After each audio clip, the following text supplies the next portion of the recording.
Bismillahirrahmanirrahim. Alhamdulillahilladzi arsala rasulahu bil huda wa dinil haqq yudhhirahu 'ala ad-din kullihi walau karihal kafirun. Asyhadu an la ilaha illallah wahdahu la syarika lah. Asyhadu anna Muhammadan 'abduhu wa rasuluhu. Salawatullahi wassalamuhu ala hadzal nabiyil karim wa imamil muttaqin wa qaidid du'akil mujahidin wa ala alihi wa ashabihi ajma'in. Allahumma 'allimna ma jahilna wanfa'na bima 'allamtana waj'alna minal mukhlisin. Sallallahu ala sayyidina Muhammad wa ala alihi wa baraka wa sallam. Walhamdulillahi rabbil alamin, amma ba'd. Terlebih dahulu marilah sama-sama kita menyatakan setinggi-tinggi kesyukuran kehadrat Allah Subhanahu wa taala kerana dengan limpah kurniaannya sekali lagi kita diberi kesempatan dan peluang oleh Allah Subhanahu wa taala untuk menyambung pengajian kitab kita. InsyaAllah tuan-tuan, kita seperti biasa kita akan mulakan modul yang pertama, iaitu kitab fiqh, kitab yang tebal itu, kitab fiqh. Kita akan sambung muka surat 10. Muka surat 10.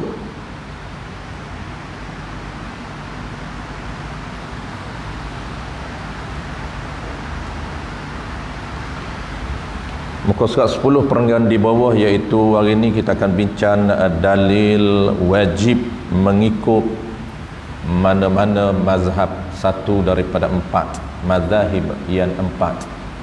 Dalil wajib kita taklif ataupun kita niat mengikut mana-mana satu daripada 4 mazhab yang mu'tabar ataupun yang sah. Kita masih lagi dalam intro tuan-tuan, dalam intro pendahuluan modul kita ini, membincangkan beberapa perkara yang basic, istilah-istilah asas di dalam sistem syariat ataupun di dalam agama kita ataupun di dalam fiqh. Sebab itulah yang di awal dulu kita bincang perkara yang paling basic, iaitu hukum syarak, makna hukum syarak. Yang keduanya kita dah bincang pembahagian hukum syarak, iaitu terbahagi kepada 5 ataupun 7: wajib, sunat, haram, makruh, haruh, sah, batal. 5 yang basic, tambahannya 2. Itu tambahan asasnya ada 2. Dan 7 inilah tuan-puan kita akan guna sepanjang hidup kita, ataupun dia sentiasa berinteraksi dalam kehidupan kita setiap hari. Bangkit saja pagi, kita akan interaksi dengan hukum 7 ini. Ada sesuatu apabila mula bangkit saja kita sampai kita tidur balik, inilah dia hukum yang sentiasa berinteraksi dengan kita, sama ada sedar ataupun tidak. Ada satu benda yang wajib kita buat, sentiasa menekan kita. Ada satu benda yang sunat kita buat, dan ada satu benda yang makruh kita tinggalkan, dan ada satu benda yang haram kita mesti tinggalkan, dan juga ada satu perbuatan yang sah ataupun batal, yang melibatkan praktikal kita seharian. Itulah benda basic yang telah kita bincang. Dan sambung subtopik yang kedua masih lagi dalam introduction modul kita, iaitu juga termasuk perkara yang asas, melibatkan hukum taklif mengikut mana-mana satu daripada mazhab 4. Dia panggil a'immatul arba'ah. A'immatul arba'ah ni tuan-puan, dia merupakan salah satu daripada istilah yang diguna pakai oleh para ulama kita. Kalau tuan-puan baca kitab Arab, kita akan bertemu dengan a'immatul arba'ah, kita akan bertemu dengan a'immatu salasah. Tidak ada istilah yang diguna pakai sebagai a'immatul khamsah, iaitu 5 imam yang mu'tabar. Tidak ada. Tambah satu lagi imam, yang kelimanya ialah Imam Syekh Abdul Wahab Al-Wahabiyyun. Tidak ada. Walaupun ada orang mendakwa bahawa mazhab Wahabi itu salah satu daripada mazhab yang mu'tabar, yang boleh diikut, yang sama standardnya dengan mazhab Syafi'i, yang tidak menjadi isu untuk kita ikut. Ada orang mendakwa. Maka dakwaan ini adalah dakwaan yang palsu, yang tidak bertepatan dengan fakta dan nas dan dalam teks ulama. Ini yang kita kena faham. Kenapa? Kerana basic pun kita dah boleh trace sama ada mazhab Wahabi ini salah satu daripada mazhab yang mu'tabar. Di mana kita boleh trace, tuan-puan? Penggunaan para ulama merujuk kepada istilah yang popular. Ulama menggunakan a'immatul arba'ah, iaitu 4 mazhab yang mu'tabar. Ada satu lagi istilah salasatu ataupun a'immatu salasah, iaitu 3 mazhab mu'tabar. Kalau 3 mazhab mu'tabar, tuan-puan, dia terkecuali mazhab kita. Biasanya bertemu di dalam modul muamalat, sistem ekonomi Islam. Banyak para ulama menggunakan a'immatu salasah, 3 ulama yang mu'tabar. Mu'tabar ni apa dia, tuan-puan? Ulama yang diakui sah oleh seluruh ulama. Tidak ada mana-mana ulama yang membangkang salah satu daripada mazhab ini tidak boleh diikuti. Tidak ada. Sebab tu dia panggil a'immatu salasah, 3 ulama yang mu'tabar. Siapa 3 ulama mu'tabar? Iaitu Al-Imamul Hanafi, yang keduanya Al-Imamu Malik, yang ketiganya adalah Al-Imamu Hambali, murid kepada iman kita. Itu kalau kita biasa guna istilah iman 3 yang mu'tabar. Tetapi kalau popularnya ialah Al-Imam 4 yang mu'tabar, yang diakui oleh seluruh ulama. Tidak ada mana-mana ulama yang mengatakan salah satu mazhab ini tidak mu'tabar. Tidak ada. Sebab tu dipanggil mu'tabar. Ini merupakan satu status yang diakui oleh seluruh para ulama kita. Penggunaan mu'tabar. Baik. Jadi topik kita, tuan-tuan, kita nak bincang dalil, mana dalil hukum wajib kita taklid. Taklid maknanya terlintas di hati kita, niat di hati kita, kita ikut mana-mana hukum yang dikeluarkan ada ataupun yang dimodulkan oleh salah satu daripada 4 iman ini. Tak perlu volume 4, pilih satu daripada 4. Sama ada kita nak pilih Al-Imamul Hanafi ataupun Imamul Malik ataupun Imam Syafi'i ataupun Imam Ahmad bin Hanbal. Boleh pilih satu daripada 4. Tetapi kita, tuan-puan, di Nusantara ini popular, iaitu Al-Imamul A'zam Syafi'i rahimahullahu ta'ala. Kita belajar mengikut modul ataupun channel Al-Imamul Syafi'i rahimahullahu ta'ala. Baik. Qala al-musannif rahimahullahu subhanahu wa ta'ala, dalil wajib taklid ulama. Bermula dalil wajib taklid ulama itu firmanullahu ta'ala, fas'alu ahla dzikri in kuntum la ta'lamun. Artinya, maka hendaklah kamu bertanya akan ahli zikir. Siapa ahli zikir? Yakni ulama. Jika kamu tiada mengetahui. Inilah ayat yang diguna pakai yang menjadi asas kepada wajib kita mengikut salah satu daripada 4 ulama yang besar yang mu'tabar untuk kita ikut. Yakni ulama.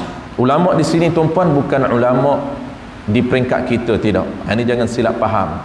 Bukan dewan ulama, bukan persatuan ulama sedunia, bukan ahli jawatan kuasa fatwa, bukan. Ini ulama ini merujuk kepada mereka ataupun orang yang ada kemampuan untuk memahami nas Quran dan hadis tanpa merujuk kepada mana-mana panduan. Dia tidak perlu kepada panduan. Dia tengok nas Quran dan hadis, mereka boleh faham. Kita kena refer kepada tafsir hadis, kena refer kepada tafsir Quran, kena tengok kepada pentafsiran para ulama, barulah faham. Kenapa? Kenapa kita tidak mampu memahami Quran mengikut ilmu yang kita ada. Maka inilah dia ulama yang dipanggil ulama mujtahidun. Mujtahid inilah tuan-puan, dia terbahagi kepada beberapa standard. Yang dimaksudkan di sini ialah mujtahid mutlaq. Ada mujtahid tarjih, ada mujtahid fatawa, ada mujtahid mazhab. Banyak mujtahid. Mujtahid ni apa dia? Orang yang ada kemampuan ilmunya untuk mengeluarkan hukum berdasarkan kepada Quran dan hadis tanpa berpandukan kepada mana-mana kitab. Itu al-imamuna Malik, al-imamuna Syafi'i. Imam Syafi'i dia mengeluarkan hukum daripada Quran dan hadis tanpa dia melihat panduan daripada mana-mana kitab. Tak perlu dia melihat kitab Muwatta yang dikarang oleh gurunya al-Imam Malik. Apabila Imam Syafi'i diiktiraf oleh gurunya Imam Malik, apabila gurunya Imam Malik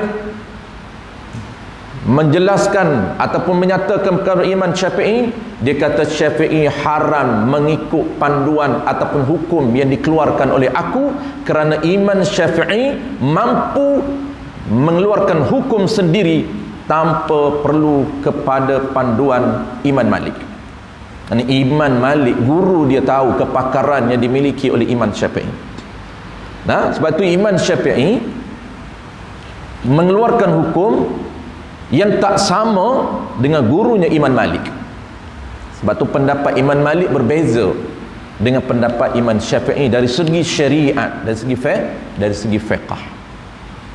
Berbeza dari segi teknikal, adapun fundamental sama. Bukan benda asas itu berbeza, tidak, benda yang teknikal. Jadi itulah tempat perbezaan. Mereka mengeluarkan hukum mengikut apa yang mereka faham.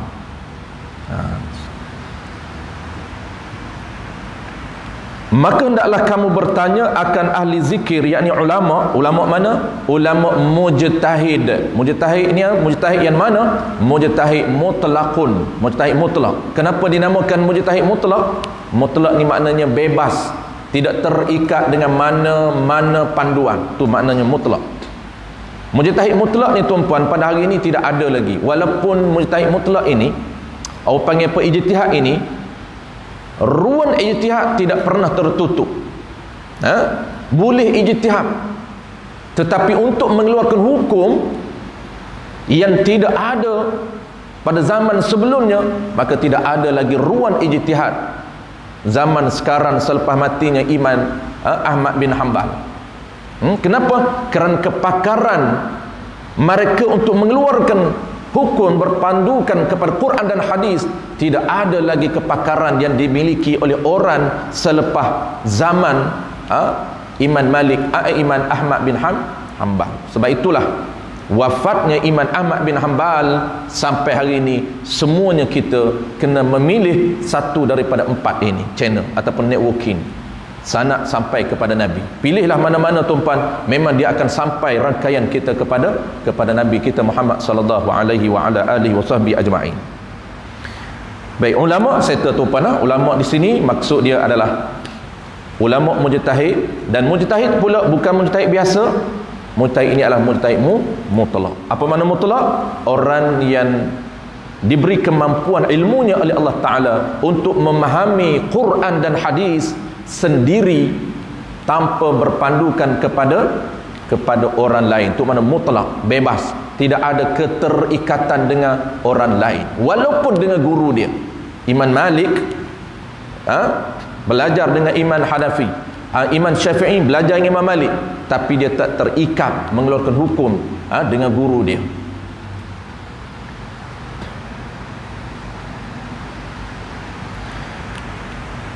In kuntum la ta'lamun, sekiranya kamu tiada mengetahui. Makna tiada mengetahui ni, sekiranya kamu tiada kuasa untuk mengeluarkan hukum sendiri berdasarkan Quran dan hadis. Tak mampu kita tuan-puan. Kita lagilah zaman kita hari ni lagilah tak mampu. 10 kali PhD pun tuan-puan tak mampu. Kerana ilmu kita tidak meliputi keseluruhan ilmu. Jangan kata ilmu fiqh, jangan kata nak gabungkan ilmu fiqh, ilmu tasawuf, ilmu tauhid, ilmu tafsir, ilmu hadis, ilmu ala, ilmu aruf, 17 ke 18 jenis bidang ilmu. Jangan kata nak kumpul 17 bidang ilmu, satu-satu bidang pun kita tak mampu untuk perfect. Jangan kata tak mampu satu-satu bidang, bahkan nak cover 3 bidang ni pun tak mampu hari ni tuan-tuan. Kadang-kadang belajar ilmu tafsir, tak sempat belajar ilmu usuluddin. Kadang-kadang ambil pengajian ilmu usuluddin, dia akan skip ilmu fiqh. Ambil pengajian Islam usul fiqh, pengajian fiqh, akan skip pengajian tasawuf. 3 bidang ilmu ini tidak digabung, jalinkan dengan sempurna. Inilah kelemahan umat akhir zaman dari segi penguasaan ilmu Islam. Kita ni tuan-puan, kita orang biasa ini, kita tekab dan target at least sekurang-kurang kita selesai basic 3 cukup. Walaupun tak mampu mendalami, tetapi pastikan 3 sendi agama ini. Kerana agama ini dia terdiri dan terbentuk di atas 3 asas penting. Inilah dia struktur penting. Terbina agama di atas, pertamanya usuluddin, yang keduanya syariat, yang ketiganya ialah akhlak ataupun tasawuf. Sebab itulah 3 modul kita gabung jalin secara sepadu untuk pastikan benda asas itu clear, supaya tidak berlaku ketimpangan di dalam memahami agama. Apabila kita asingkan 3 ini, kita hanya fokus satu saja, kita fokus syariat, fiqh, akhlak ataupun tasawuf kita tinggal, usuluddin kita menyebabkan kita akan berlaku ketimpangan di dalam beramal dalam agama. Baik, serta tuan-puan, jika kamu tidak mengetahui, jadi jika kamu tidak mampu untuk mengeluarkan hukum secara sendiri,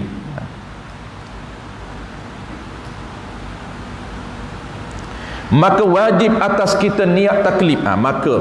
Maka ni keluar hukum daripada apa tuan-puan? Daripada sekiranya kamu tidak mengetahui, maka wajib atas kita niat taklid akan mana-mana satu mazahib yang 4. Boleh pilihlah mana-mana satu mazhab yang 4. Mazahib kita dah bahas minggu lepas. Maksud mazahib ini plural daripada mazhab. Mazhab itu singular. Apa maksud mazhab? Mazhab itu dia refer kepada pendapat ataupun hukum yang dikeluarkan oleh imam.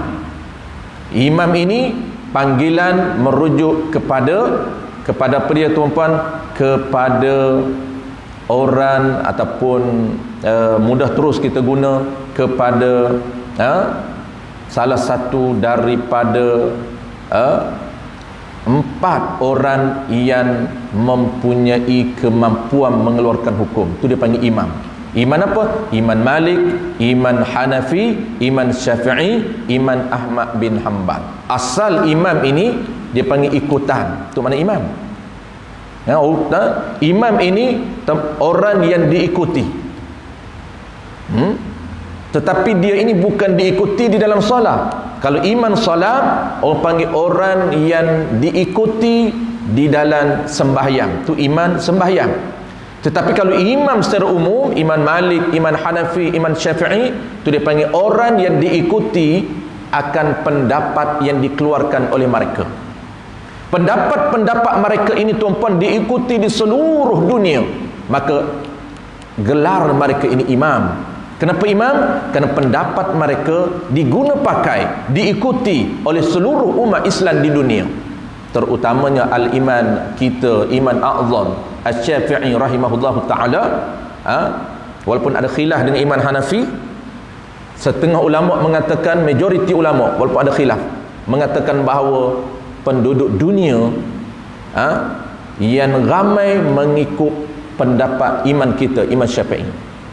Dan ada setengah pendapat mengatakan ramai penduduk dunia mengikut iman Hanafi. Dia ada khilaf tu. Baik. Jadi imam ini pendapat mereka kita ikut, kita follow. Dalam solat pun begitu tuan-tuan. Dalam solat kita ambil pendapat ataupun hukum yang dikeluarkan oleh Imam Syafi'i. Wajib atas kita niat taklif yang terlintas di hati kita, niat taklif akan mana-mana satu mazahib, iaitu mana-mana satu mazhab yang empat yang diakui sahnya sah mazhab oleh mazhab yang kita ikutnya. Itu pun berhati-hati tuan-puan. Pendapat yang kita follow, yang kita ikut, yang kita guna pakai, pastikan pendapat itu memang pendapat yang sah dikeluarkan oleh imam itu. Sebab tu kena study, kena belajar, tak boleh ambil ikut dah. Kita kata contoh, kita claim dakwa, kita dakwa contoh tuan-puan, saya ambil satu contoh saja. Dakwa lain, sebenarnya lain. Ada orang yang tata cara dan tata kelola mendirikan solat dalam keadaan dia nak implement package sunat. Solat ni kan ada perbuatan wajib dan dipackagkan dengan sunat. Maka kita kena tahu sunat itu mengikut hukum yang dikeluarkan oleh imam kita, Imam Syafi'i.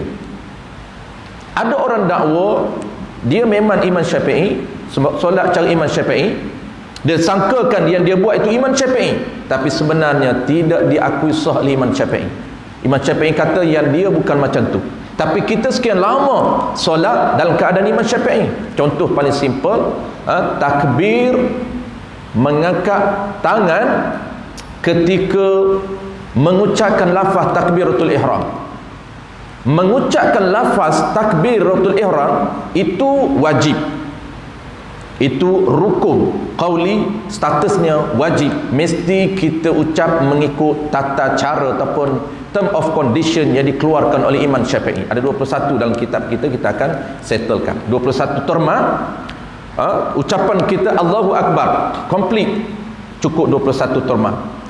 Baik, bukan itu yang kita nak bincang. Yang kita nak ambil satu contoh tuan-puan, ketika mengucapkan lafaz Allahu Akbar, sunat mengangkat dua tangan.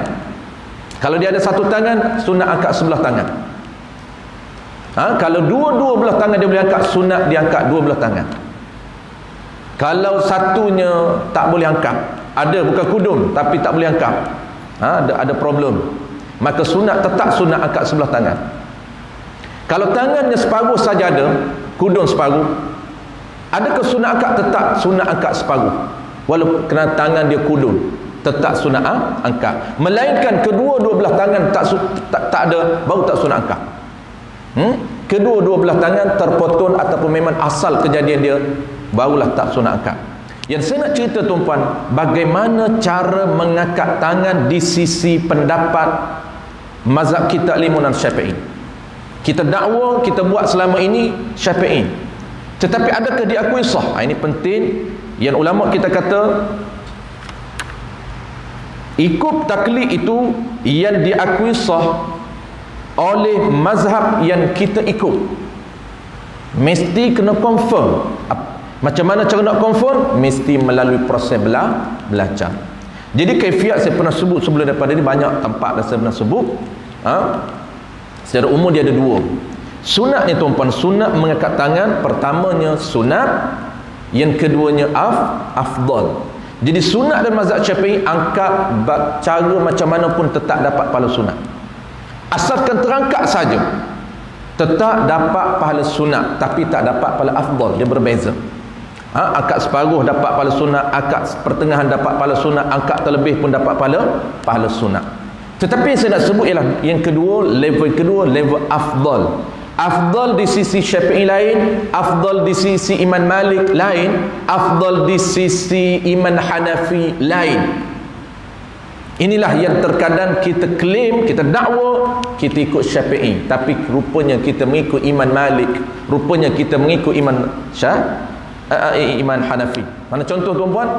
Contohnya kita takbir dah jadi semati dengan kita, iaitu meletakkan dua tangan ini dekat telinga. Allahu Akbar. Takbir wajib, mengangkat dua tangan sunat. Dan sunat ada dua standard. Standard pertama sunat, standard kedua afdal. Pahala tak sama. Maka kalaulah kita buat channelnya ini, gayanya macam ni, meletakkan dua tangan di telinga ataupun hampir dengan telinga, maka itu afdal di sisi Hanafi, bukan di sisi Syafi'i. Bermakna kalaulah kita ikut, boleh ke tidak? Tetap boleh, tetapi tidak akan dapat pahala afdal di sisi Syafi'i. Kerana itu afdal di sisi Hanafi, maka di sisi Syafi'i tetap dapat pahala sunat saja, tak dapat pahala afdal.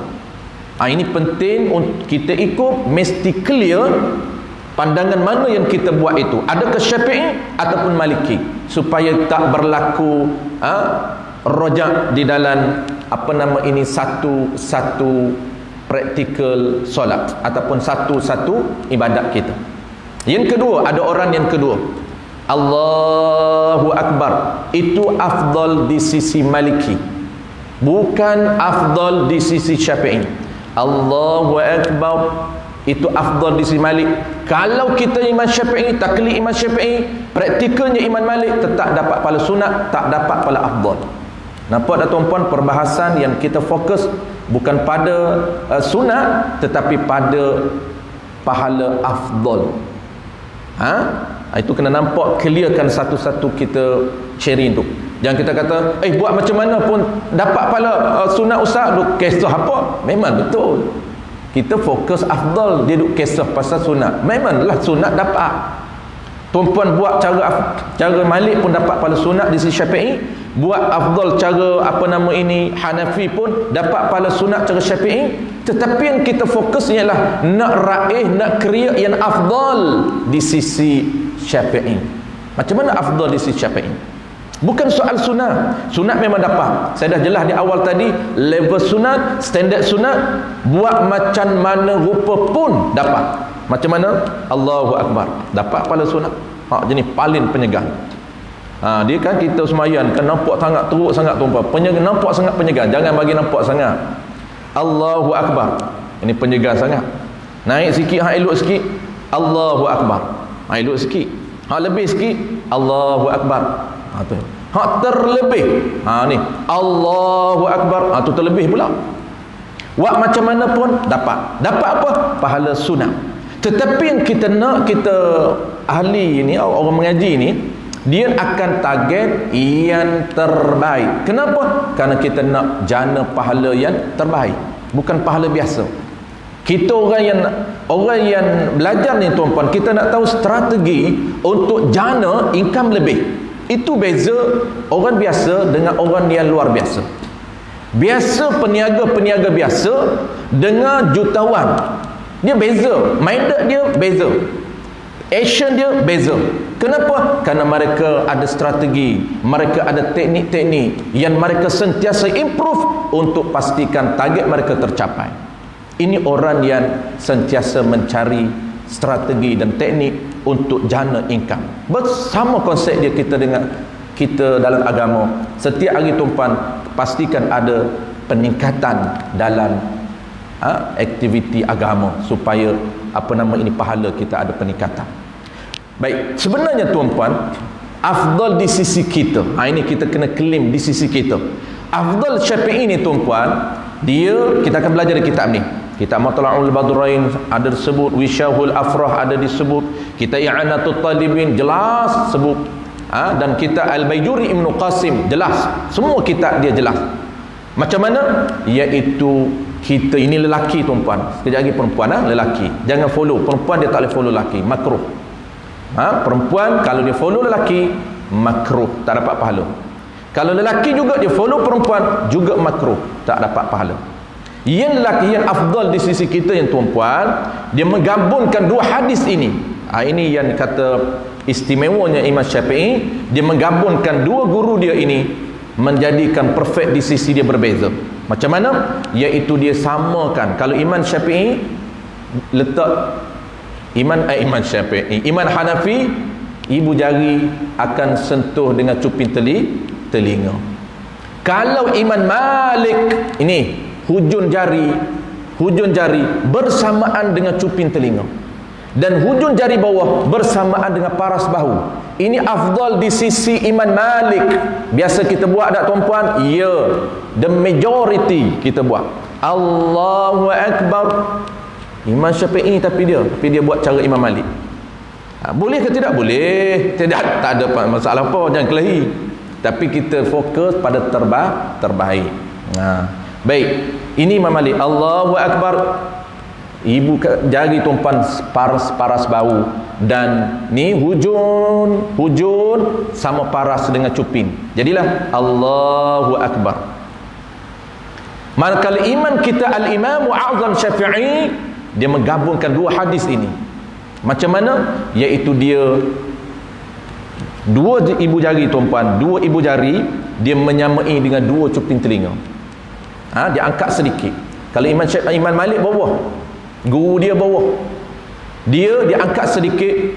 Dua ibu jari menyamai, musawat, sama, jangan letak. Tidak ada dalam mana-mana kita Al-Imam Syafi'i dia suruh letakkan, tidak ada letak di tupin. Itu Imam Hanafi, dia hanya sama paras. Yang atas ini tuan-puan, atas ini kalau Imam Malik dia sama bawah, tapi Imam Syafi'i lonjak naik, iaitu sama dengan cuping telinga atas. Jadilah tuan-puan Allahu Akbar ni atas, dan ini bawah. Anggaran sahaja. Kita anggar Allahu Akbar.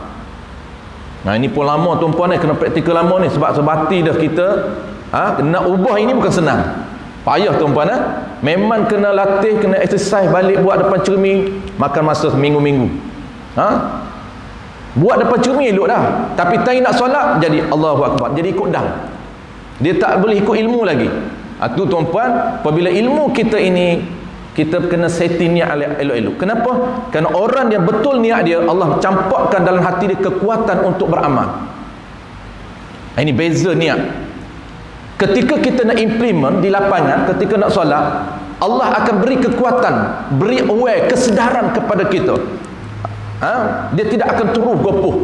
Kenapa? Kerana ilmu dia membantu dia, ilmu dia memandu dia. Ini kita dah belajar ni, ingat ban sebelum takbir ban, jangan ikut hak lama. Ikut ilmu kita. Maka steady kan, kita dah berlatih depan cermin, jadi tiba-tiba ketika nak solat tak jadi. Tu ilmu dia tak ni lagi. Dia kena latih sehingga kita sedar. Baik, serta tuan-puan, yang afdal di sisi Syafi'inya ialah Allahu Akbar. Satu pahala. Dia ada dua pahala dalam tu. Tu package 1 dalam 3. Satu kali buat itu dia ada 2 ke 3 pahala. Ataupun asas dia ada 2 pahala, yang detail ada 3 pahala. Pahala wajib, pahala afdal, dan satu pahala lagi ialah pahala afdal matching. Dia ada 3 benda tu. Matching apa? Matching ketika kita angkat serentak dengan takbir. Ini pun pahala afdal. Bukan pahala sunat biasa, tapi afdal. Banyak tuan-puan, matching ni banyak. Antara yang sunat matchingnya ialah takbiratul ihram, selain daripada takbir intiqalat. Takbiratul ihram bila kita nak mula bila ba, itu kena matching. Mula serentak, kita turun lurus di bawah, kita serentak angkat Allahu Akbar. Bar dia komplit. Jangan bar separuh jalan. Kalau bar tengah jalan, tanda dia tak luluh lagi lesen yang ketiga. Di bawah 2 baru dia. dia tahu dua, matching dia ketinggalan. Jadi A kena mula serentak bergerak. Setengah orang dia gopoh Allahu Akbar, baru dia angkat tangan. Dia Allahu Akbar dulu, baru dia angkat tangan. Kita tak serentak Allahu Akbar, bar, tangan berada di sini. Itu bar. Itu dapat pahala matching. Begitu juga tuan-puan, yang kedua kena matching, afdal matching, samakan takbir intiqalah. Ini banyak tuan-puan biasa iman akan berlaku ketimpangan. Sebab apabila iman selek, dia akan memberi kesan kepada makmum. Iman ni tuan-puan, kadang-kadang dia takbir tempat yang panjang, takbir ringkas. Tu kacau makmum tu. Kalaulah dia nak tak turun bawah, dia nak rokok, takbir pendek, Allahu Akbar, sebab rokok. Sami'allahu liman hamidah, nak i'tidal. Nak sujud ke bawah, dia kena matching pergerakan dia. Bar itu sujud dahi dia sejadah, dahi dia sampai ke tempat baru bar. Jangan bar tengah jalan. Makmum yang tahu undang-undang, makmum yang tahu peraturan follow, dia akan bar imam, dia akan turun. Makmum yang ke-20, makmum yang soft 20, dia tak nampak pun imam. Dia hanya mendengar isyarat iman bila iman sempurna sujud. Sebab peraturan nak ikut ni tuan-puan, dia ada peraturan. Jangan ikut, jangan mula bergerak selagi imam tak sempurna sujud. Siapa bergerak, mula bergerak belum sempurna iman sujud, makruh, ternafi fadilah 27. Ini peraturan follow dia panggil. Jadi cara kita kena implement ni imam ini, matchingkan dia afdal. Allahu Akbar, bar, maknanya dahi kita dah sejadah. Jangan Allahu Akbar baru dia gaya nak turun baru bar dah. Ni ekspres tu, iman ekspres. Bukan ekspres perbuatan, dia punya laju, dia punya ni. Ada yang terlampau panjang pada pendek. Contohnya dia sujud daripada sujud ni tuan-puan, dia nak ke tayat akhir, jangan panjangkan. Ini pun ada setengah imam, dia sujud Allahu Akbar, okey, tetapi dia nak bangkit ke tahiyat akhir, dia pergi panjangkan takbir intiqalah, Allahu Akbar, kita pun naik sampai ke rakaat kelima. Kesian kat makmum. Makmum bukan dia bilang ni 4 ke 5, 4 bukan dia bilang, dia kira untuk imam. Kalau tu imam bedah 5, dia pun 5. Bukan dia ingat. Bukan kita lah, orang lain lah. Kita ni memang confident lah. 4 ni 4. Kalau 5 aku tak naik. Baik kata imam je naik sebab 5. Kita dah setengah orang dah dia lupa. Kalau imam naik aku naik. Tu yang bahaya rakaat ke-5 tu naik. Tengok-tengok imam tayat akhir lah. Gayanya Allahu Akbar. Kita tengok dia duduk. Ni putu iman siang, dia buat macam ni. Siang kat makmum. Baik, saya tahu tuan-puan, contoh itu salah satu contoh bagaimana cara kita ikut, pastikan clear betul-betul ini pandangan di sisi Syafi'i. Betul-betul. Contoh yang kedua tuan-puan, contoh kedua ni last. Sebab apa saya nak bagi contoh kedua ni? Sebab kadang-kadang pegangan tak betul juga. Bagi orang perempuan dalam bab munakahat, kita tak belajar lagi bab munakahat, modul munakahat belum lagi. Ni kita bawa ibadat. Dalam modul munakahat dia ada 3 modul besar tuan-puan. Pertama bersuci ataupun ibadat. Yang keduanya ialah modul muamalat. Yang ketiganya modul munakahat. 3 modul asas ini untuk komplitkan sistem syariat hidup manusia. Kalaulah 2 belajar tak komplit lagi. Tu pun kita tak sebut yang keempat, jenayat. Jenayat tu memang mati, tak akan kalau ikut adat lah tuan-puan. Majoriti mati tak sempat belajar syariat. Modul jenayat. Boleh tahan lagi lah, sebab jenayat tu kalau kita belajar pun bukan kita yang nak buat, kerajaan yang kena buat. Cuma ambil tahu saja kita. Ambil tahu saja. Cuma asas yang kita nak fokusnya 3 modul. 3 ni dia syariat, dia peraturan agama. Apa yang ketiga munakahat tuan-puan? Munakahat ini yang tuan-puan biasa yang duk viral di Facebook ni, iaitu tugas lelaki. Ini pun kena clear mazhab mana. Tugas lelaki menyediakan makanan, basuh baju, masak, itu bukan tugas suami, katanya isteri. Dalam Facebook yang duk tulis tuan-puan, bukan dia tulis channel mazhab mana. Ini penting. Pendapat yang kita nak ikut mesti clear. Mana yang diakui sah. Ada dua perbahasan. Yang kita faham tuan-puan, yang orang perempuan faham, akak-akak kita faham, sediakan makanan untuk suami, masak untuk suami bukan tugas isteri. Yang kedua, basuh pakaian suami, basuh pakaian anak-anak itu bukan tugas isteri. Tugas suami. Suami kena basuh sendiri. Ini semua isteri. Daripada hujung kepala sampai hujung kaki. Semua isteri buat. Yang suami ini haram, satu underwear pun tak pernah basuh. Punya rajin suami. Sedangkan itu bukan tugas kita, katanya akak-akak. Yang ketiga apa tuan-puan? Menjaga anak bukan tugas isteri. Jaga anak bukan tugas isteri. Hari-hari duk jaga anak suami. Oh, dia kata sedap anak aku saja. Lepas tu kalau tak ada isteri tak jadi anak. Suami pun cakap. Sebab isteri kata saya duk jaga anak abang tiap-tiap hari, abang bukan upah pun. Anak aku je lah rupanya. Kata suami. Suami pun panas hati juga. Dia tak duk kelihat anak aku saja. Macamlah dia tu, aku ni beranak dengan orang lain. Ni berkelahi lah laki bini, standard lah tuan-puan. Kita nak clearkan dari segi hukum tuan-puan. Jadi 3 tugas ni tuan-puan, kita kena clear. Pertama, tugas menyediakan makanan untuk suami. Masak untuk suami, masak untuk anak-anak bukan tugas isteri. Satu. Yang kedua, basuh pakaian, menyediakan pakaian bukan tugas suami, isteri. Yang ketiga, anak-anak, mengurus anak-anak bukan tugas isteri. Ini kita faham. Betul bang? Kita faham kan? Dan yang suami-suami, isteri-isteri faham. Habis. Baik, sebenarnya betul ke tidak ikut mazhab Syafi'i? Ya. Ini antara pendapat dalam mazhab Imam Syafi'i. Tapi kena ingat, saya nak clearkan, ada pendapat Imam Malik, tuan-puan. Imam Malik, tugas isteri dia lebih berat. Apa dia? Tugas isteri mengurus anak, tugas isteri. Menyediakan makan untuk suami dan anak, tugas isteri. Membasuh pakaian, menyediakan pakaian, tugas isteri. Ini Imam Malik. Malaysia ni dia pelik sikit. Orang Melayu kita, bab ni dia taklid Imam Malik. Kan orang Melayu kita kan mana ada nak basuh sendiri pakaian, semua isteri. Mana ada nak masak sendiri, tak sempat kita balik-balik nak masak lagi, nak jaga anak lagi, nak basuh pakaian lagi. Mampu kita semua nak buat. Tapi isteri tak mampu. Semua dia buat.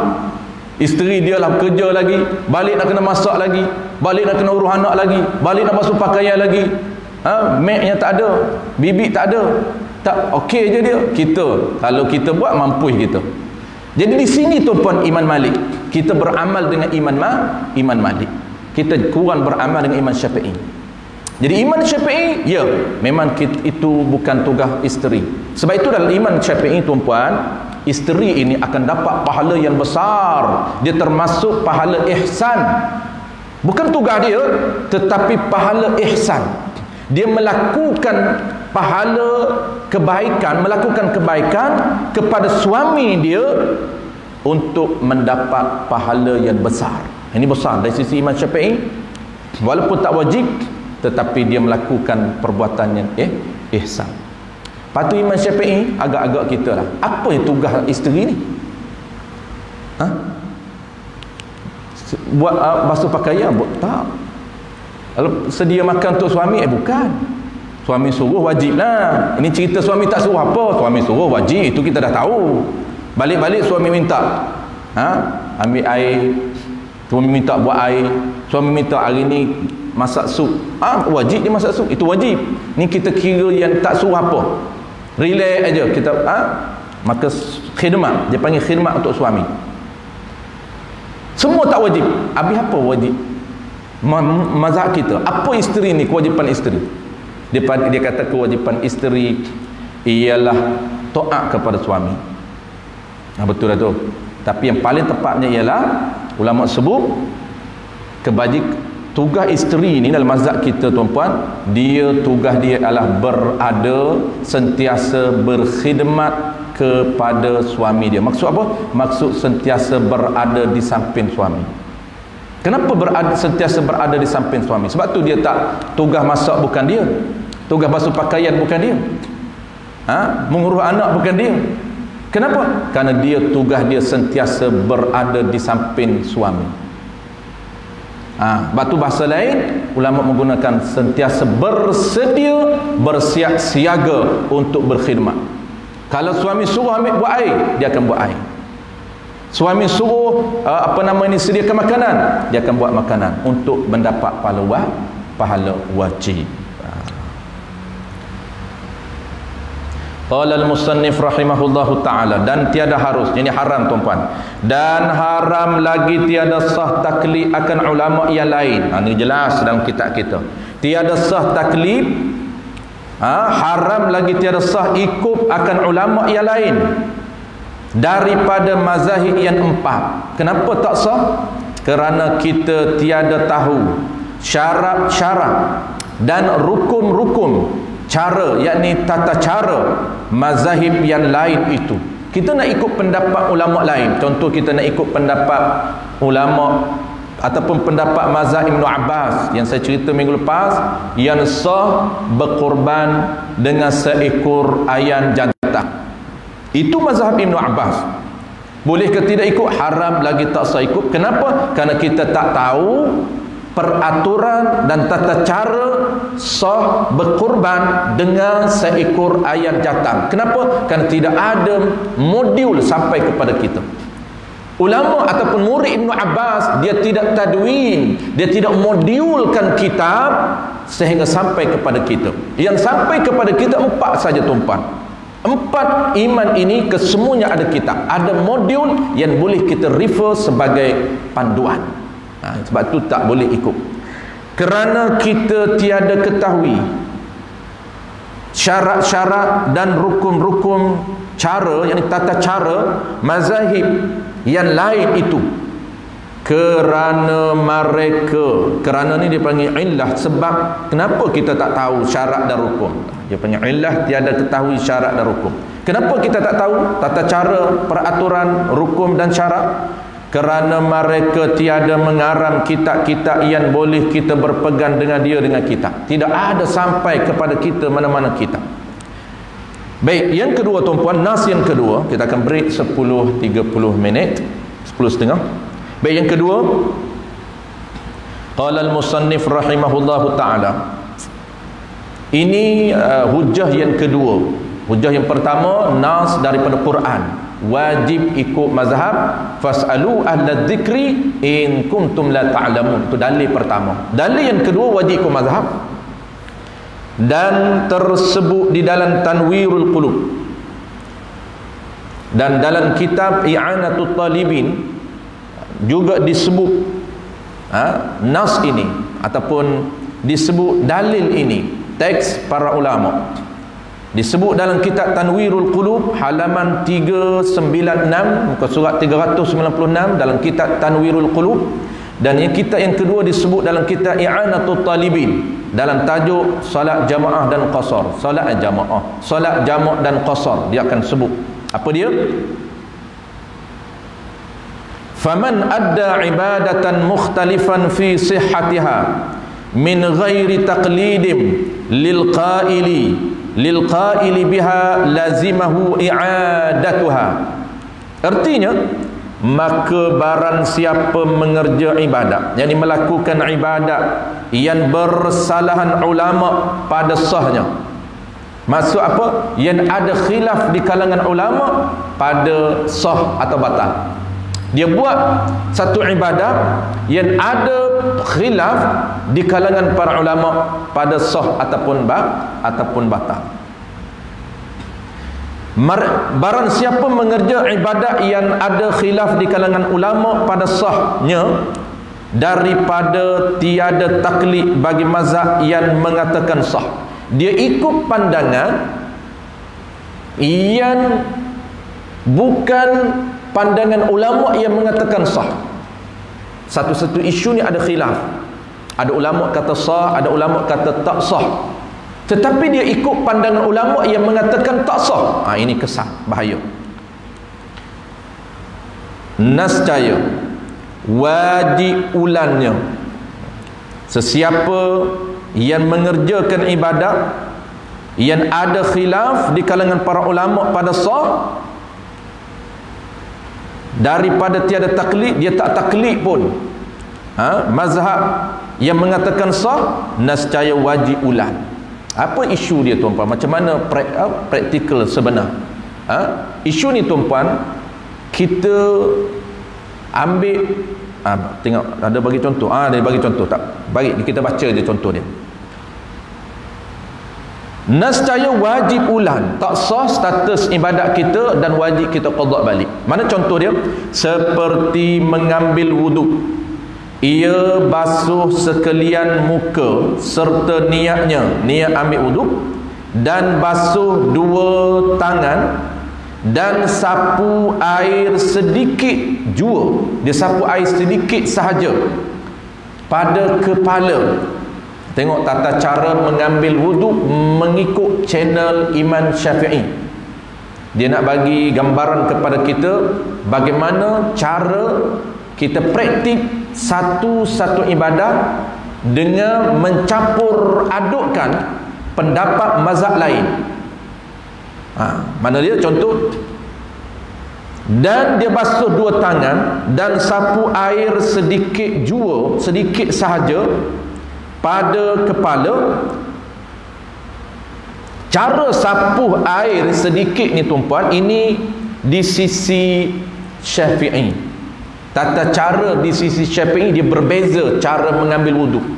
Berbeza cara ini macam mana? Dia berbeza sempadan. Dia berbeza kawasan wajib basuh itu berbeza mengikut 4 mazhab.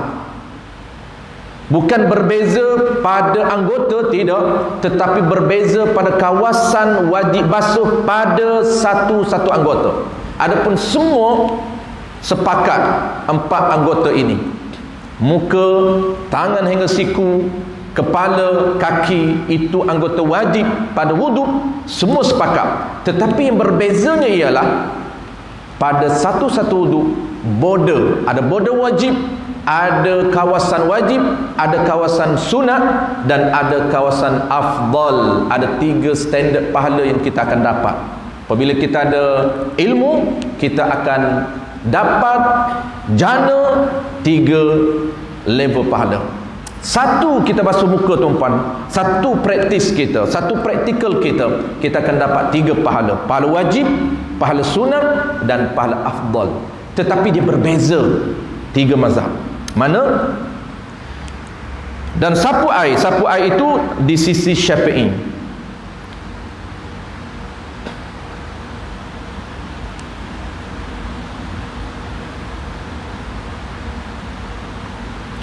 Lagi, dan basuh kaki padahal tiada sudah ada niat ikut mazhab Syafi'i. Padahal tiada sudah ada niat ikut mazhab Syafi'i. Memang dia ni padahal sudah ada niat, maksudnya memang dia niat ikut Syafi'i. Walaupun kita tak taklid setiap kali, tak perlu taklid setiap kali, sebab kita memang Imam Syafi'i, tak perlu setiap kali kita buat taklid, tak. Kita tak perlu taklid setiap kali buat. Kenapa? Kerana kita memang Imam Syafi'i. Tetapi kalau orang lain nak transfer ke mazhab kita, contoh kawan kita dia Hanafi, kawan kita ni dia Hanafi, maka dia nak follow kita, dia kena niat, aku ambil wuduk ikut pendapat Imam Syafi'i. Imam Syafi'i di kepala tuan-tuan, dia hanya basuh, dia hanya sapu, tak perlu basuh. Dia hanya sapu sedikit daripada kepala. Juz'un, sedikit ini dibahaskan dalam kitab fiqh. Kita akan belajar sedikit ini, iaitu sekira-kira paling kecil tempat itu kita basahkan sahaja, walaupun tak mengalir air. Kenapa? Kerana sapu, tak syarat basuh. Sedikit tu ulama kata walaupun seorang rambut sahaja yang kena air dan rambut itu berada di kawasan kepala, bukan berada di luar kawasan kepala, maka sah menurut Syafi'i. Dan satu orang rambut itu kawasan mana yang kata sedikit sah, kata ulama, sekiranya satu orang rambut itu diletakkan di hujung rambut sangat kecil. Di hujung rambut itu tuan-tuan kecilnya, kita ambil air, tangan kita ada air, kita ambil seurat rambut berada di kawasan kepala, kemudian kita letak sapu, kita letak di rambut. Seurat rambut, bukan hujung rambut, dah sah di sisi Syafi'i. Itu sah, bukan sunat, bukan afdal. Kena tahu beza tuan-tuan. Sah, dah dapat pahala sah. Tak perlu repeat, tak perlu basuh lain. Tapi kita nak sunat, dia lebih daripada lebih daripada lebih daripada semua ulama. Kenapa? Kerana ada ulama, ada mazhab lain mengatakan 1/2 kepala ini mesti 1/2 sapu. Ada ulama Hanafi mengatakan 1/4. 4 bagi kepala kita, bagi 4, sapu 1 baru sah. Maka nak dapat pahala sunnah dan naik ranking afdal, mesti kesemuanya kita sapu. Sebab tu kita akan belajar tuan-puan cara dia. Kita akan letakkan mula daripada hujung rambut sampai ke kepala, kesemuanya kena basah. Kenapa? Kerana afdal di sisi Syafi'i untuk meraihkan semua pendapat. Di sisi Hanafi pun sah kerana lebih daripada 1/4. Di sisi Malik pun sah kerana lebih daripada 1/2. Maka itu level sunat. Kita nak sunat, jangan basuh sedikit, tapi semua kita sapu kepala kita. Itu level afdal. Tetapi dia ini sapu sedikit, padahal dia ini ada niat ikut mazhab Syafi'i, nescaya tiada sah wuduknya, maka tiada sah sembahyangnya, dan hukumnya semacamlah orang yang tiada sembahyang.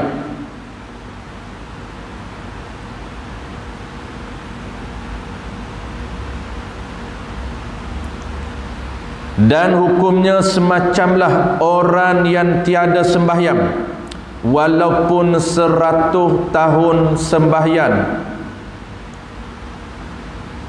yang ia buat, nescaya wajib ulannya. Isu ni tuan-puan, isu apa tuan-puan? Isu ni dia nak cerita tak taklid mana-mana satu mazhab yang 4. Dia tak terlintah di hati dia ikut mana-mana satu daripada 4 mazhab. Kalau kita terlintah mazhab Syafi'i, okey, sebab kita terlintah mazhab Syafi'i macam kita tak perlu setiap kali terlintah. Tapi isu yang dia nak cerita ini, dia tidak ada niat, tidak ada terlintah di hati dia tata cara yang dia buat ini tata cara iman Syafi'i.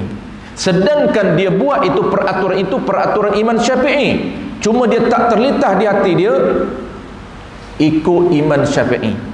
Bagi kita ni yang tak perlu terlintah. Kenapa? Kerana kita dah memang pandangan memang kita ni mu'tabar kita daripada datuk nenek moyang kita, dan kita lahir, kita dah balik dalam keadaan kita mengikut pandangan iman Syafi'i. Kita tak perlu terlintah. Tapi isu ni dia nak cerita, isunya ialah orang yang tak taklid mana-mana mazhab, tapi dia ikut mazhab Syafi'i. Dia buat praktikalnya sama dengan Syafi'i.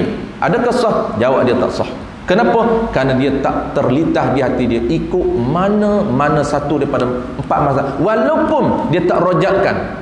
Maksudnya dia komplitkan satu mazhab, dia komplitkan mazhab itulah mazhab Syafi'i, juga tak sah. Kenapa? Kerana dia nak cerita asasnya tuan-puan, asasnya kita mesti ada niat ikut mana-mana satu daripada 4 mazhab.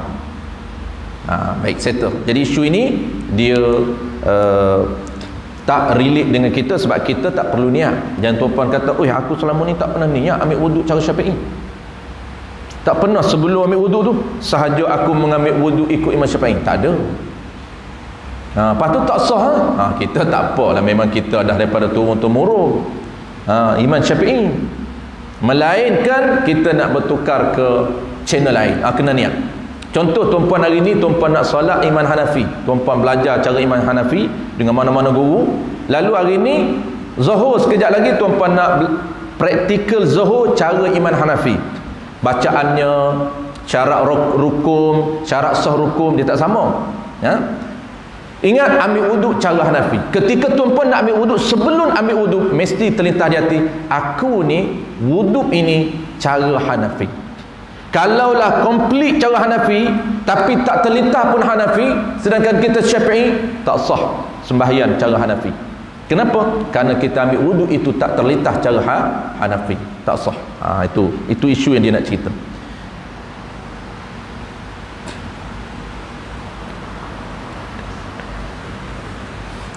Qala al-musannif rahimahullahu ta'ala, atau ni sambungan, tiada harus lagi tiada sah taklid ulama yang lain. Tiada sah kita taklid ikut pandangan ulama lain selain daripada 4. Baik. Atau ia taklid ulama mazhab yang 4 tetapi tiada diakui sah oleh mana-mana satu mazhab yang 4. Baik, isu yang kedua tuan-puan. Isu yang pertama dia nak cerita cantik kita ambil komplitkan satu-satu channel tetapi tidak ada niat, tak sah, reject. Cantik dah praktikal kita, memang tak campur, tak akui apa nama kita buat ni, memang qaul, pandangan yang mu'tabar di sisi iman Syafi'i kita buat, tetapi kita tak terlintas, kita tak niat pun yang kata ibadat kita ini ataupun wuduk kita ini ikut iman Syafi'i, maka kita reject. Sebab apa reject? Sebab tak terlintas mana-mana mazhab 4 walaupun dia buat cantik. Baik, isu kedua pula tetap reject juga, tetap tak sah. Dia nak menceritakan isu yang tak sah. Isu pertama dia cerita tak sah tuan-puan, kenapa? Kerana tak niat mana-mana satu mazhab walaupun kita buat itu cantik, satu. Yang kedua, atau taklid ulama mazhab yang 4. Isu kedua dia taklid, dia terlintas di hati ni, dia ikut mazhab mana-mana yang 4 ni, dia ikut mazhab Hanafi, dia ikut mazhab Maliki, dia ikut mazhab Syafi'i, tetapi dia ikut itu pula pandangan yang tiada diakui sahnya oleh mana-mana satu mazhab yang 4. Dia ikut, dia taklid mana-mana satu 4 mazhab, cuma dia ambil pandangan, dia ikut pandangan itu tidak diakui oleh seluruh yang 4 ini. Kesemua 4 mazhab mengatakan tak sah, tapi dia aman, maka juga dia reject. Walaupun kita ni tuan-puan ada mazhab. Kalau orang tanya kita mazhab apa? Mazhab kita ialah mazhab Asy-Syafi'i dalam fiqh. Mazhab Ahlussunnah, Al-Maturidi dan Al-Asy'ari dalam akidah. Dalam tasawuf pula kita ikut channel Imam Ghazali. Ataupun Imam Tahawi. Tahawi itu dalam akidah. Imam Junaid Al-Baghdadi. Ini channel-channel yang kita kena tahu. Channel ni tuan-puan, dia panggil networking kita.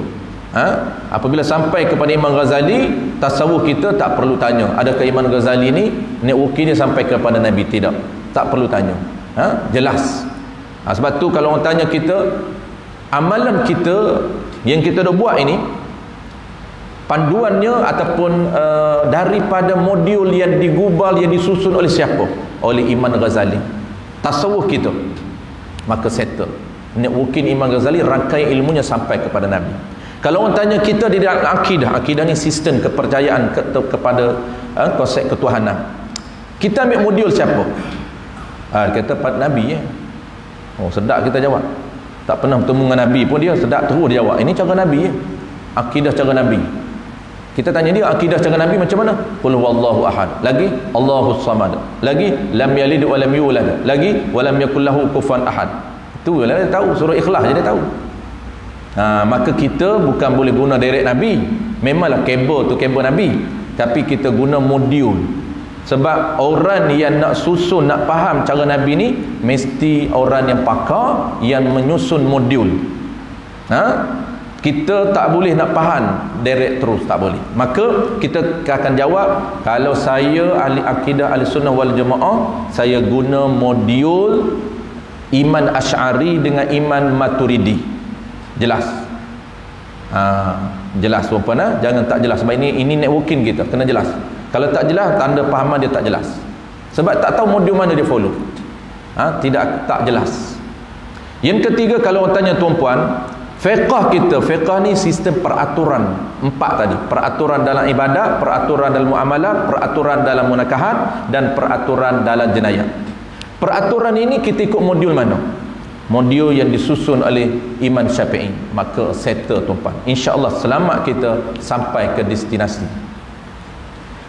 Baik, isu kedua sebagai penutup tuan-puan, mana contoh tuan-puan? Dia ambil pandangan yang kesemuanya tak sah di sisi mazhab 4 tadi. Nak kata Syafi'i tolak. Syafi'i kata tak sah di sisi dia. Nak kata Maliki kata tak sah di sisi aku. Nak kata Hanafi juga tak sah kata di sisi aku. Maknanya kita mencampur tuan-tuan, campur aduk pandangan yang tak sah di semua mazhab. Maka reject amalan kita. Mana contoh? Seperti bernikah dengan tiada wali. Seperti bernikah dengan tiada wali. Ia taklif mazhab Hanafi. Ini mazhab Hanafi. Mazhab Hanafi ni tuan-puan, dia kahwin tak syarat wali. Yang syaratnya ialah ada saksi sahaja. Tengok, mudah mazhab Hanafi, tak perlu ada wali. Yang mesti ada ialah saksi, rukun dia. Kita komplit, kita wali, saksi kena ada. Dia kahwin tanpa wali, taklid mana? Dia taklid mazhab Hanafi.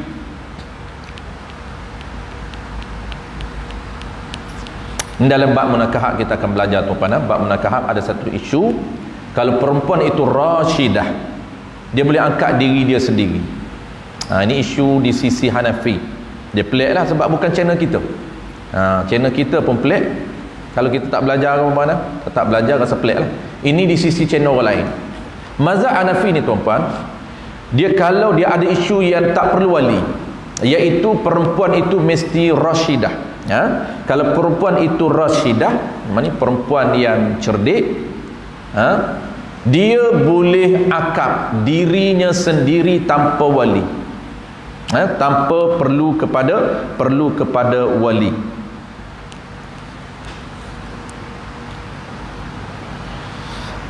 Serta dia akad nikah wali tidak ada. Wali tidak ada. Tok Iman akad nikah perempuan ni rasyidah. Maksud rasyidah, dia cerdik, dia tak bodoh, dia tak gila. Kalau dia tak gila, dia tak bodoh, maka tak perlu wali yang kahwin. Ada lelaki, ada saksi, imam ataupun yang nak angkat, maka sah. Tapi kalau dia gila ataupun dia bodoh, wajib wali dia kahwin. Wajib wali dia kahwin. Orang gila pun boleh kahwin tuan-tuan. Jangan kata syarat sah kahwin ni bukan kena sempurna akad. Itu syarat sah sembahyang. Jangan bertukar. Nak kahwin isteri gila pun boleh kalau dah berkenan. Ada seorang kita ni, dia berkenan orang gila. Oh lah, cantik lah ustaz. Tapi ada tapi tu tak tahu. Tapi apa? Tapi gila. Lepas tu nak juga. Nak tu cinta buta tu. Dia tak nampak dah gila, kan dia nampak muka cantik. Lepas dia tanyalah, ustaz boleh tak saya nak kahwin dengan orang gila? Sah ke tak? Boleh Sebab syarat sah kahwin bukan kena syarat akil. Syarat sah solat.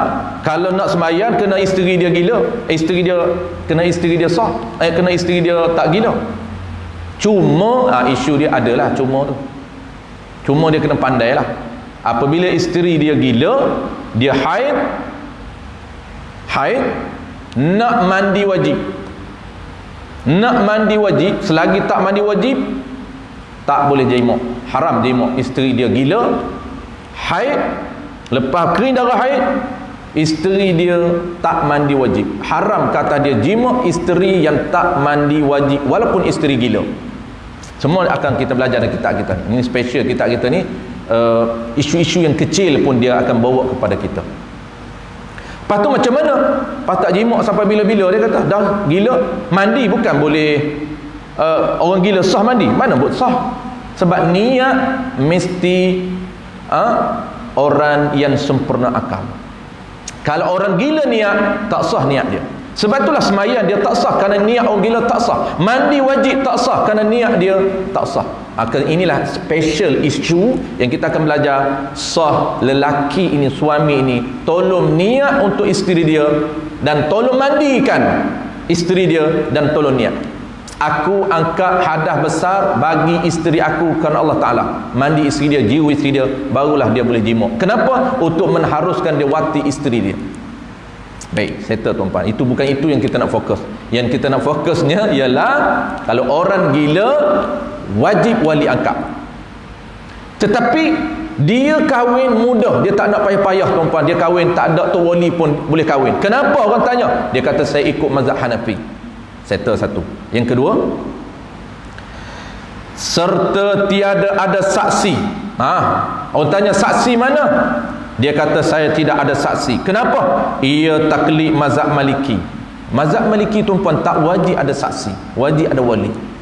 Ini dia beza mazhab kita ni perfect.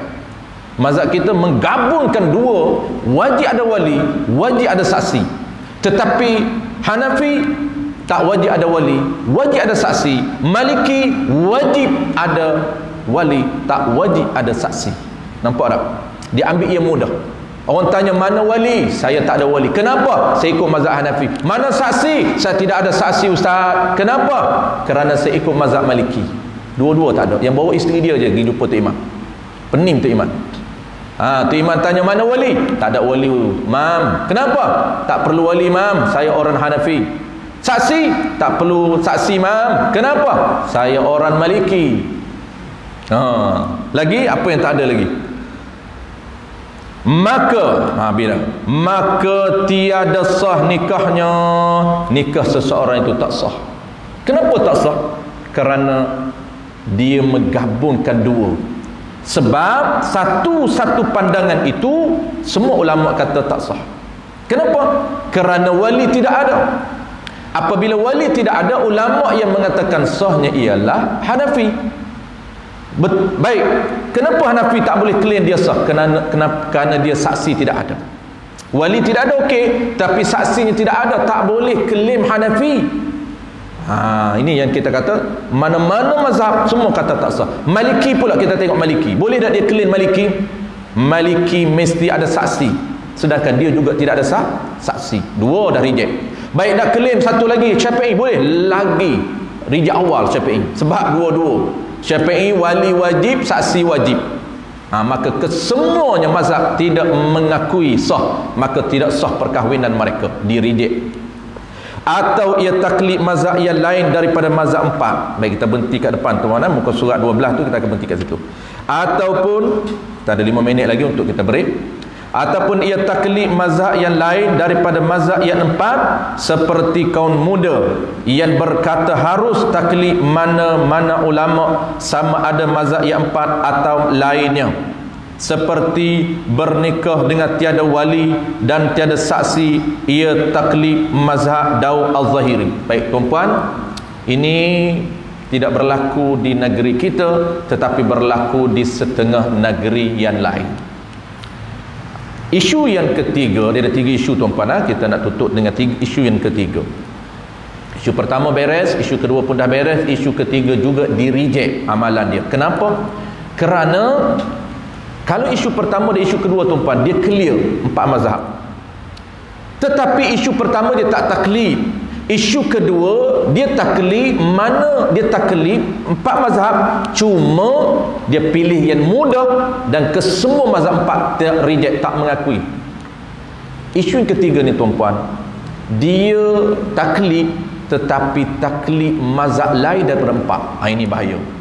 Inilah tuan-puan, kalau kita tak mengikut proses pembelajaran secara intensif, kita just follow Bahaya tuan-puan. Sebab follow ini kita akan skip di disiplin ilmu. Syarat ni tuan-puan, saya sangat tekankan, sistem agama kita dia ada sistem yang tersendiri. Apa dia? Dia ada structure. Ini sangat-sangat kita kena fokus. Dia ada dalam agama tuan-puan, dia kena mula dengan structure. Jangan kita skip. Dan structure ini tuan-puan, kita nak faham satu-satu, kita nak faham structure ini, mesti kita kena clear mengikut channel. Kita ambil channel mana-mana, kemudian kita mula bina agama kita bermula dengan foundation ataupun structure. Mula dengan usul, mula dengan fiqh, mula dengan tasawuf, barulah kita tambah yang lain. Dan ingat, mesti ada modul dan mesti channel yang jelas. Modul sangat penting dan channel yang jelas. Lagi satu tuan-puan, modul itu pula mesti pilih modul yang betul, jangan tersilap. Sebab itu ada dua. Ada modul yang turas, ada modul kontemporari. Di mana kualiti dan keunikan, keistimewaan modul kitab warisan. Tuan-tuan belajar ini kita panggil kitab warisan Islam zaman berzaman. Di mana kelebihan dia? Kelebihan dia tuan-tuan, solid pada fakta yang jelas, yang tidak bercampur aduk dengan fahaman-fahaman lain. Itu jelas. Kenapa kita tak nak tuan-puan, tak nak galakkan tuan-puan mula dengan kitab kontemporari? Orang yang tidak ada struktur yang mantap, tidak ada orang panggil mula dengan pahaman modul yang solid, dia tidak boleh membezakan kitab kontemporari yang ada unsur-unsur penambahan pandangan-pandangan yang baru. Ini bahaya. Dia ambil pandangan yang baru dengan pandangan lama dia tinggalkan. Ini yang bahaya. Tapi kita dah ada asas kemas, kita boleh baca kitab kontemporari. Tapi kalau kita tidak ada asas yang mantap, jangan kita baca kitab kontemporari. Kenapa? Kerana ada info tambahan yang mungkin kita telan tanpa kita filter terlebih dahulu. Itu bahaya. Sebab itulah kita modul juga kena mantap. Pemilihan modul. Jadilah kalau kita tersilap pilih modul, dia akan jadi, ini isu yang ketiga. Isu ketiga tuan-puan, sebab dia tak solid. Dia tak mantap pahaman dia. Pahaman dia kata boleh kita ikut asalkan mazhab itu mazhab yang betul. Dia tak tahu apa piayauan betul. Dia kata bukan empat saja, boleh ikut mazhab lain, boleh ikut mazhab Wahhabi. Kerana Wahhabi pun dia ikut Ahmad bin Hanbal. Boleh ikut mazhab Zahiri. Ini bahaya tuan-tuan. Baik, tengok macam mana isu terakhir. Ataupun ia taklid mazhab yang lain daripada mazhab yang empat. Mana contoh? Seperti kaum muda. Tuan-puan tahu tak kaum muda ni? Kalau tahu saya tak perlu jelas, kita nak break awal ni. Kaum muda, macam tuan-tuan puan ni campur ni, ada muda ada tua. Saya kaum muda lagi. Sebab tua dalam Islam 60, saya tak apa 60 lagi. Tuan-puan ada kaum muda, ada kaum tua. Ada yang dah pencen 60 lebih, kaum tua. Ada yang belum 60, kaum muda. Tapi kita orang Melayu tuan-puan 40 tu tua dah. 40 dah umur matan. Sebenarnya dalam Islam 40 baru matan. Oh, lambat rupanya orang lelaki matan dah. Lambat. 40 baru matan. Sebab tu 40 baru dia nak kahwin lain. Hak kahwin umur 27 dulu tu tak kahwin dalam tak matan lagi. Umur 40 dia menggatar balik. Jaga-jaga. Umur 40 tu dia kena jaga-jaga sikit. Dia lain macam gatar dia. Sebab apa? Sebab dia baru mula umur matan. Tapi dalam Islam 40 baru matan, 60 tua. Sebab tu umur mati 60 lebih. Kaum muda ni tuan-puan, bukan nisbah umur, tapi nisbah pahaman.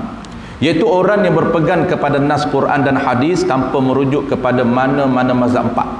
Dia mana ada dalam hadis dan Quran tu saja dia ikut. Dia tak ikut mana-mana mazhab empat. Asalkan ada dalam hadis, kebetulan mazhab ni pun ada, mazhab ni pun ada, okey dia follow.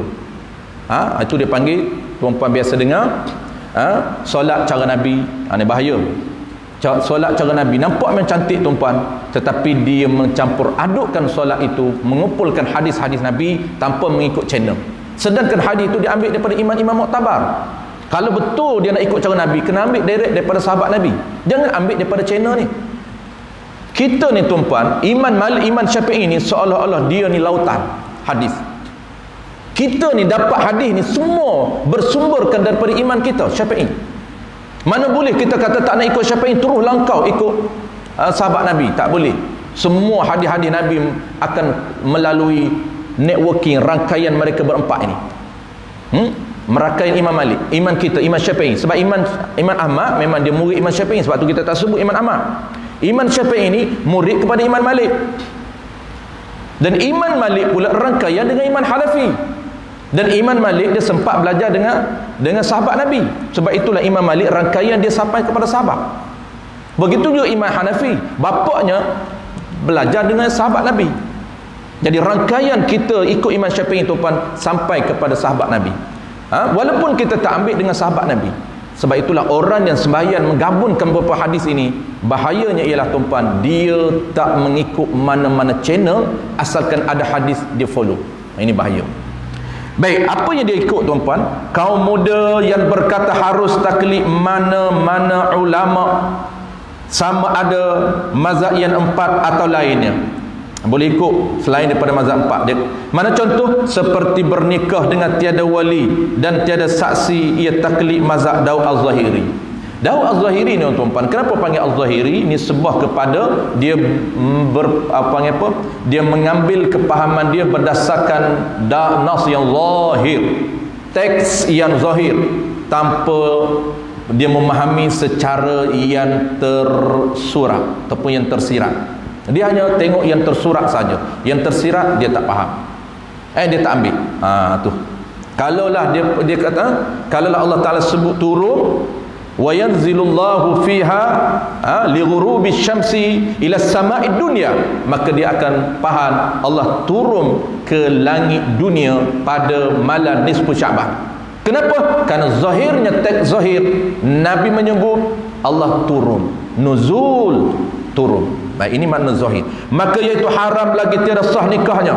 Maka kaum muda itu salah dan sesat yang dijanji masuk neraka kerana mereka menyalahi baran ini hukum-hukum yang sudah ijma' ulama. Wallahu alam. Bermula dalil wajib ikut baran sudah ijma' ulama dan masuk neraka orang yang menyalahi baran sudah ijma' ulama itu kita akan sambung bulan depan.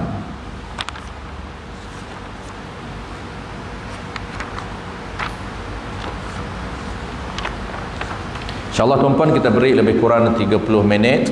Kita akan sambung balik pukul 11 untuk kita sambung kitab yang kedua, kitab Usuluddin. Dia intro panjang sikit tuan-tuan, lebih kurang ada 4 helaian lagi, 4 muka surat lagi baru kita habis intro. Dia konten dia kitab solat, itu kandungan kitab kita, modul yang kita nak bincang ni solat. Tapi intro dia panjang kitab kita. Wallahu alam. InsyaAllah kita jumpa pukul 11. Seperti biasa tuan-puan, pihak pengurusan ataupun pihak urus dia menyediakan makanan belah kiri, muslimat pun belah kiri dan juga muslimin pun belah kiri. Dia jemput. Bagi orang yang tak puasa tuan-puan, silakan. Bagi orang puasa tu tak boleh buat apalah. Takkan nak buka puasa pula.